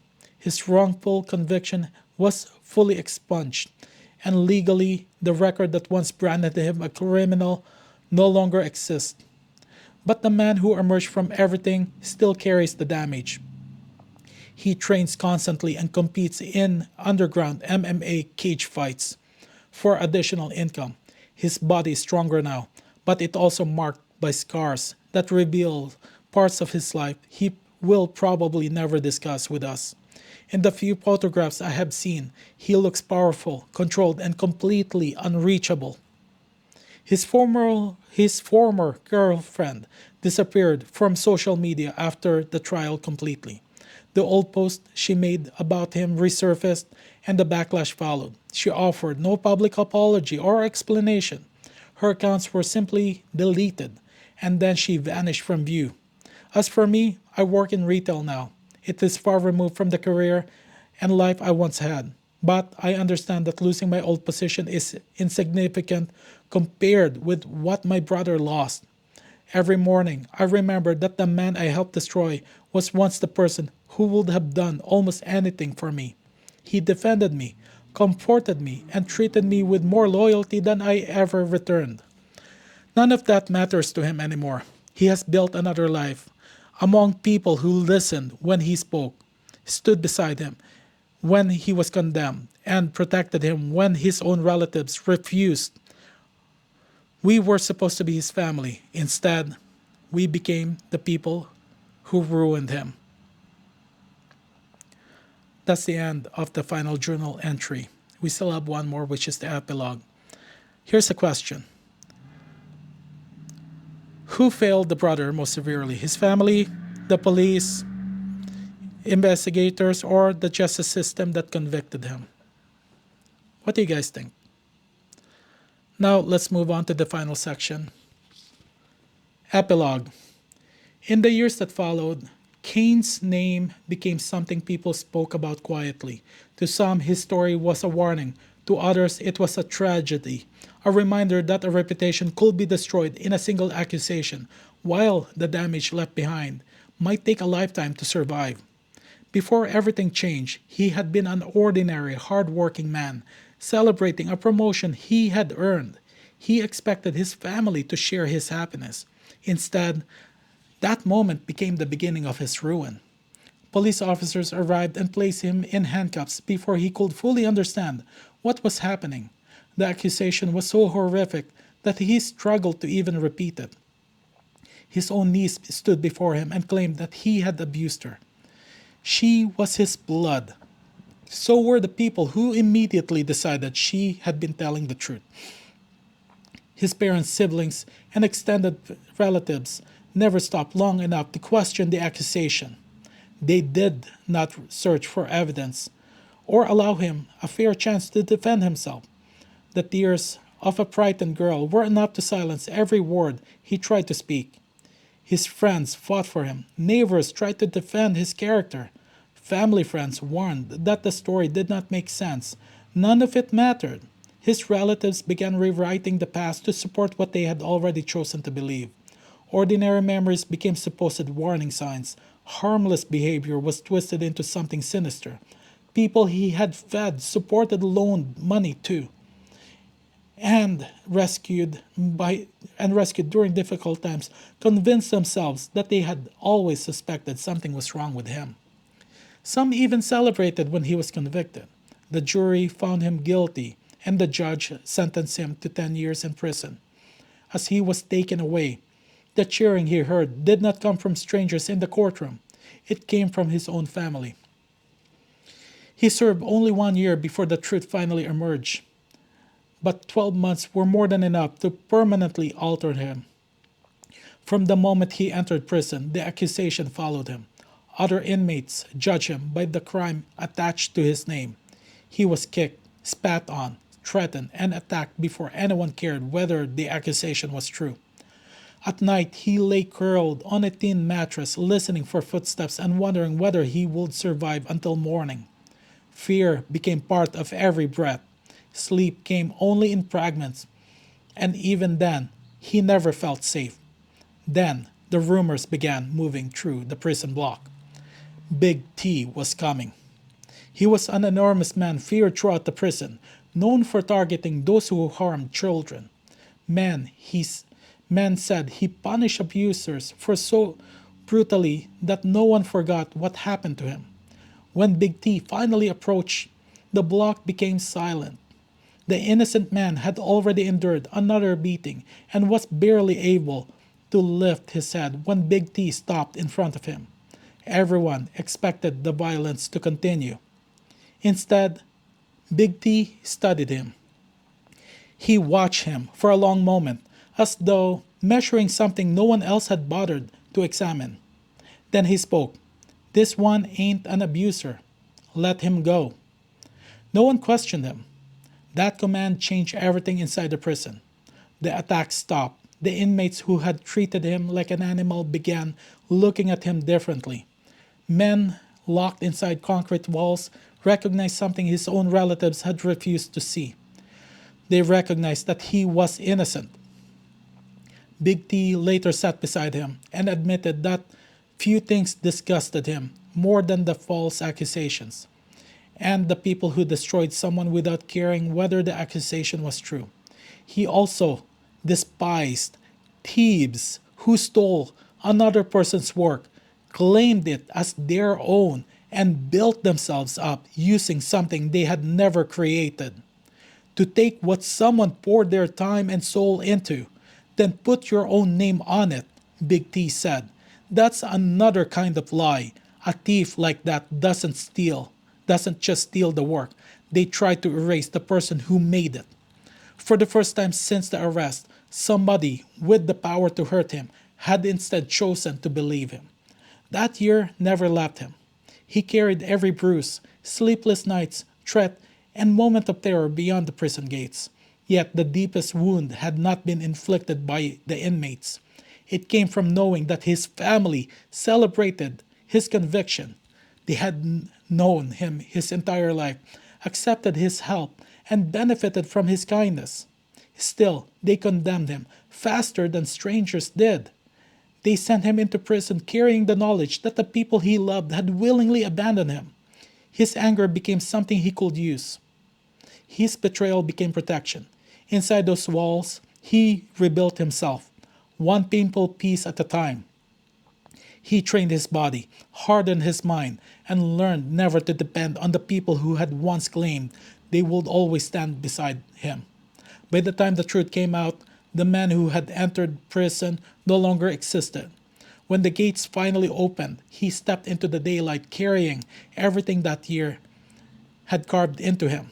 He did not emerge healed, grateful, or eager to reclaim the family waiting outside. He emerged disciplined, furious, and cold. After he was released and the truth about the accusation became known, Steve and Danielle were approached about what had happened to him.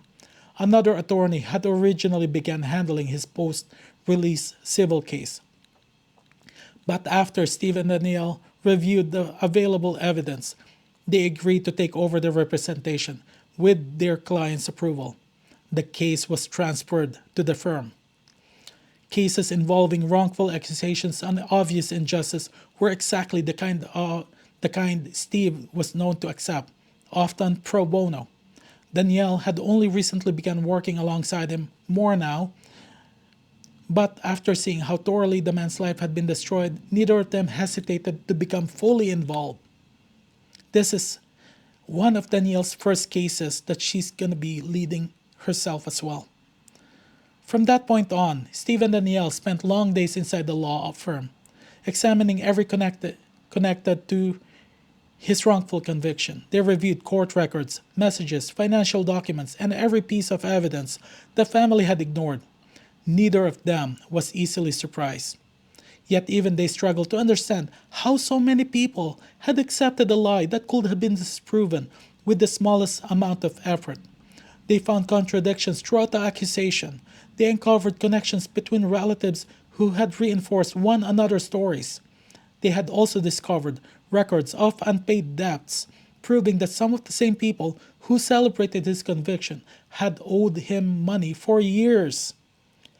One afternoon, Steve and Danielle were preparing to leave for lunch with Andrew and Kat, who were already waiting near the lobby when shouting erupted near the entrance. Several of their clients' relatives had arrived at the firm intending to intimidate Steve and pressure him into abandoning the case. They shouted threats at the security staff, demanded to be allowed into the private offices, and treated everyone around them as though fear would make the firm surrender. Then one of them turned on the receptionist. She was an older woman who had worked at the firm for years. When one of the relatives moved toward her and tried to assault her, she cried out in fear. Andrew reacted before Steve or Danielle could reach the lobby. Some of the relatives tried to attack him and the security staff. Andrew answered with only enough force to stop them, but it was more than enough. Within moments, several of them were on the floor, their confidence replaced by shock and pain. They immediately began threatening lawsuits. They shouted that Andrew and that security officers would pay for what they had done. They insisted that they were the victims, even though the lobby cameras, frightened employees, and witnesses had recorded their threats and the moment they initiated the violence. Andrew listened without interrupting. Then he spoke to them in a voice so quiet that it frightened them more than shouting would have. This was one of the few times Steve and Danielle had ever seen him genuinely angry. There was no wild rage in him. His anger was controlled, deliberate, and cold. He made it clear that threatening the firm was already a mistake, but terrifying an elderly receptionist and attempting to harm her had made the situation far worse for them. Whatever Andrews said next was never repeated outside that lobby. One relative understood the consequences so completely that he soiled himself where he stood. The men who had entered believing they could frighten the law firm into surrendering left bruised, humiliated, and unwilling to explain what had happened. Later, when their relatives asked why they had returned in that condition, they refused to speak about Andrew, the security staff, or the warning they had received. Steve and Danielle did not need to ask why Andrew had reacted so strongly. The people surrounding that firm had seen too many lives damaged by lies, intimidation, theft, and injustice. They did not tolerate anyone who believed fear gave them the right to destroy others. The family had sent an innocent man to prison and expected the brother they remembered to return. Instead, they received what their betrayal had forged. He was no longer the man they had destroyed. He was the reckoning they had earned. That is the end of the story itself. And here's the question. Was Cain truly turned into a monster, or did he simply become the person he needed to be in order to survive what everyone did to him? Leave it in the comment section below. Well, that is it for the remastered version. That was a long narration. I actually had to stop multiple times and take a break, actually. 3 breaks. Yes, I truly enjoyed narrating this story and the expanded version. Hopefully, you guys enjoyed the story. And as mentioned, the original version was released November 25, 2025, and remastered again at this point in time, which is June 17 or 18, 2026. Yes. There will be more perspectives in this storyline as well. And yes, I finally gave him a name, Kane, because he is an MMA fighter.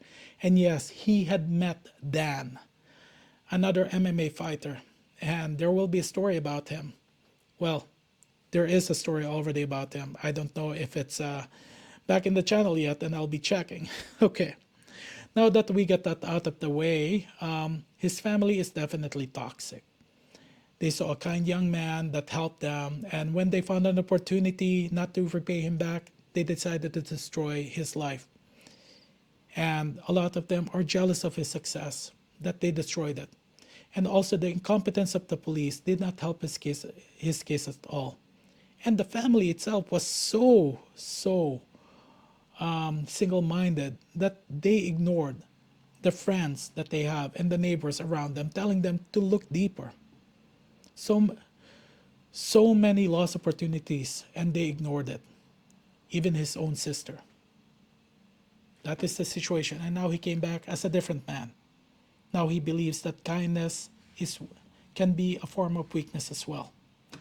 That is the person he had become. And thankfully, Big T actually protected them inside prison. And now it's time for the disclaimer. All the stories in Daily Peanut story channel is part of the Daily Peanut universe. I have written and now narrating each story myself. It took me a lot of time and effort to write each story. One story can take me 3 to 4 hours before, and now an additional 3 hours of narrating and editing.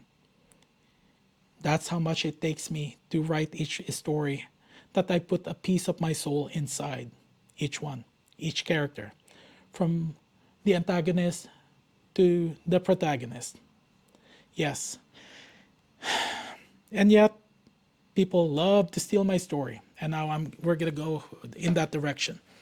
So there are always channels that actually do have my stories, but some of those stories I never some of those channels I never actually did a takedown notice.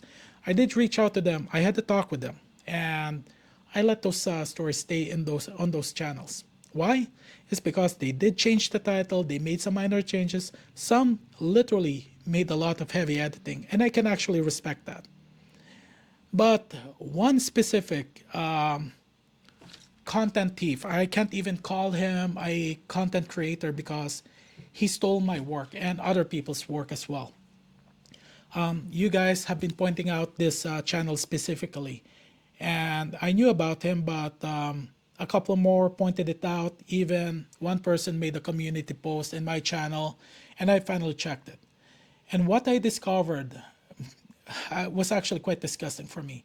Why? It is because at the end of the story, of the original story that I have written, the thief removed my name and replaced it with his channel name, claiming that he had written the story himself, claiming ownership to the story that I have written. Yes, and that actually forced me to send a strike that removed that story. And for added details is that his channel was actually created this year, earlier this year. And my story that he stole, and there's a second one as well that still exists there, was the first story that he posted in that channel that garnered attention. Yes. And when I actually got it taken down, the story that he stole, that he claimed to be his, it actually had around 25,000 views. Yes, I wasn't happy with that. I would have actually ignored him, but he claimed ownership on something that he did not do. Replaced Daily Peanut Story, Raven Media, Raven Stories, Daily Reddit Stories, and put his own name in it, claiming it as his. Now, he wasn't too happy with that, and he never responded to your guys' comments telling him that it's my story, and I even commented to take it down. So, and then I checked the video, and that's when and found out that he claimed ownership. So that's when I actually took it down. But when one of his subscribers finally decided to comment on his latest video that he released, which is yesterday morning as of this video, he responded that someone was envious at him that it was a strike on his channel. That's when I finally said and told him, and I'm going to keep this short, but I do have all the screenshots of his comments. It is publicly available. I told him that I am the owner of the story that you stole that you claim to be yours. And it practically kind of escalated to him making justification. And you see, the thing is that my channel is demonetized, yes. And he claimed that the story that I took down was not even in my channel. But the thing he forgot is that he posted my story in his channel early January, yes, when my old library was still active. You see, word for word is mine, except the part that he removed the transmission in the middle and then replaced Daily Peanut Story in the disclaimer at the end and put his name there to claim it as his own story. Yes. So, whenever anyone searches for the title of my story, mine will show up and his as well. And my library, again, still existed at the time. So he knew what he was doing when he stole my story. He tried to profit from my own work and claimed it as his own. And I called him out on that. All the excuses, he thinks he's smart. It's not gonna work. And the thing is, I have proof of work. I have my own work with metadata proving that the story is mine. And if you're listening, this is my explanation to you because the way you're acting. If you only spoke to me properly in the comment section or reach out to me privately, we could have had a private discussion. But your justification that my story was not in my channel and you justified it and you supposedly made some changes into that story, and doesn't mean that you can just take and steal my story. I wrote that story.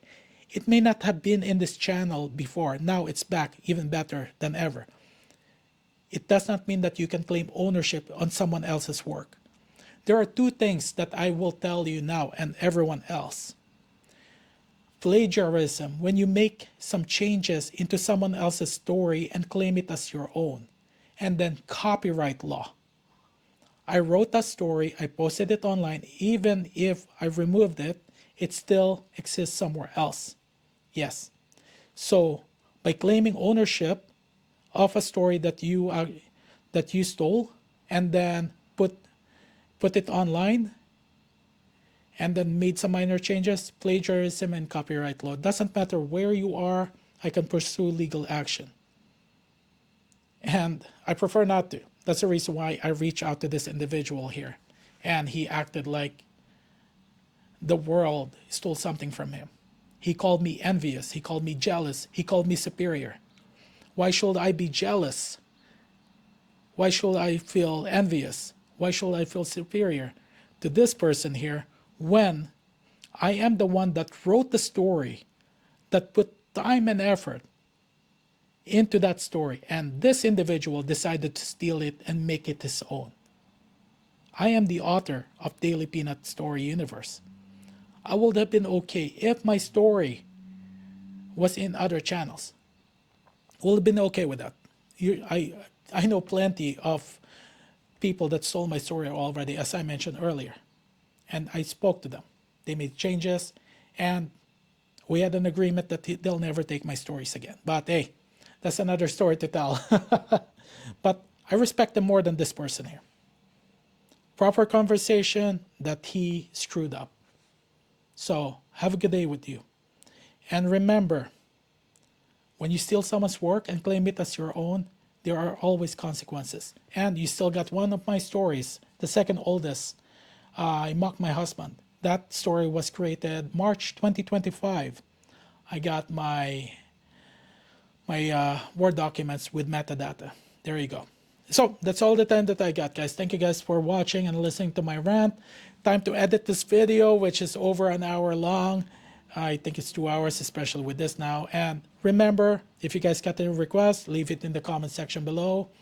And I'll try and honor it the best I can. Remember, have fun, relax, and enjoy life. And have a good day, good night, afternoon, wherever you are. This is the Daily Peanut Story. Signing out, and I will see you guys in the next story.